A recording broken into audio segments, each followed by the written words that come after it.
Hello, চলে এলাম আবার একটা নতুন ব্লগ ভিডিও নিয়ে। পুরীর সেকেন্ড পার্টটার জন্য তোমাদের অনেক ওয়েট করিয়েছি, আর নয়, এবারে চলো সেকেন্ড পার্টটা শুরু করা যাক। প্রথম দিন নন্দনকানন হয়ে আমরা পুরী ঢুকেছিলাম প্রায় বিকেলে। তারপরে এতটা রাস্তা এবং সারা রাত ধকলের জন্য আর সেদিন আর কোথাও বেরোতে পারিনি। রুমে গিয়ে গোছগাছ কমপ্লিট করে রেস্ট নিয়েছিলাম। তারপরের দিন সকাল হতে না হতেই আমরা বেরিয়ে পড়েছিলাম কোনারকের উদ্দেশ্যে।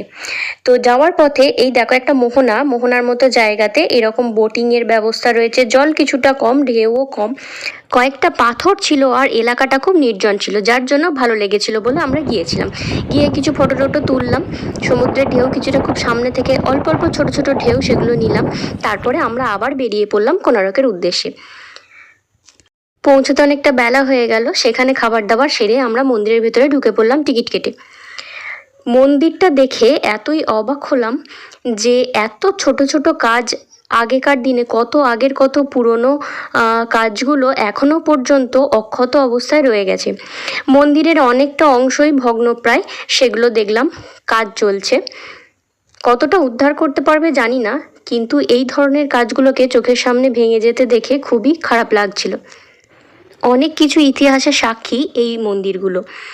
পেছনের যে চাকাটা তোমরা দেখতে পাচ্ছ, সেটা সেই বিখ্যাত কোনারকের চাকা, যেটা ঘড়ির টাইম ডিটেক্ট করতো। যদি কখনো যাও, খুব কাছ থেকে কাজগুলো দেখলে সত্যিই শুধু আমি নই, যে দেখবে সেই অবাক হবে। এত সুন্দর, এত প্ল্যানিং করে সমস্ত কিছু সাজানো, এবং আজ থেকে প্রায় বহু বছর আগে এটা বানানো। যাই হোক, ওখান থেকে ফিরে আমরা ডাইরেক্ট চলে গিয়েছিলাম সমুদ্রে। আর অপেক্ষা করা যাচ্ছিল না, কারণ আগের দিন থেকে এসে তখনও পর্যন্ত সমুদ্রে নামা হয়নি।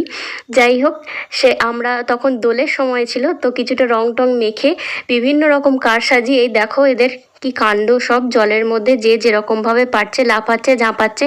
এগুলোকে দেখে মানে জলটাকে কতটা উপভোগ করা যায় বুঝতেই পারছো। আমার যদিও জানা ছিল না, ওই আমাকে জানালো যে মোহনার দিকটা আরও অনেকটা সুন্দর, তাই আমরা হাঁটতে হাঁটতে চলে গিয়েছিলাম মোহনার দিকে। আর ভাই আর দাদা তখনও চান করছিল। তো যাই হোক, দেখো মোহনার দিকটা জল অনেকটা কম, বালি আছে। আর এদিকটার মেন জিনিস হচ্ছে ঝিনুক, মানে এদিকে যেহেতু মানুষজনের আনাগোনা কম, ঝিনুক শামুক এই সমস্ত প্রচুর আছে। আর এদিকের জলটা দেখো পুরো অন্য রকম, বালির স্তরগুলো কি সুন্দর ডিজাইন হয়ে গেছে। আর এই বালির মধ্যে ছোট ছোট যে লাল কাঁকড়া, তাদের বাসা প্রচুর। দেখো এইটা হচ্ছে কাঁকড়াগুলোর বাসা।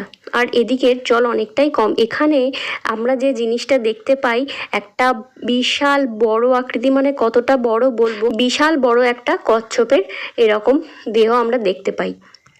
ছবিটা দেখে তোমরা কতটা আন্দাজ করতে পারছো জানি না। তারপরে সন্ধেবেলা তো অবশ্যই পুরী বিচেতে গিয়ে আমরা ওই ঠান্ডা হাওয়া আর পুরীর সমুদ্রের গর্জন এগুলো উপভোগ করছিলাম।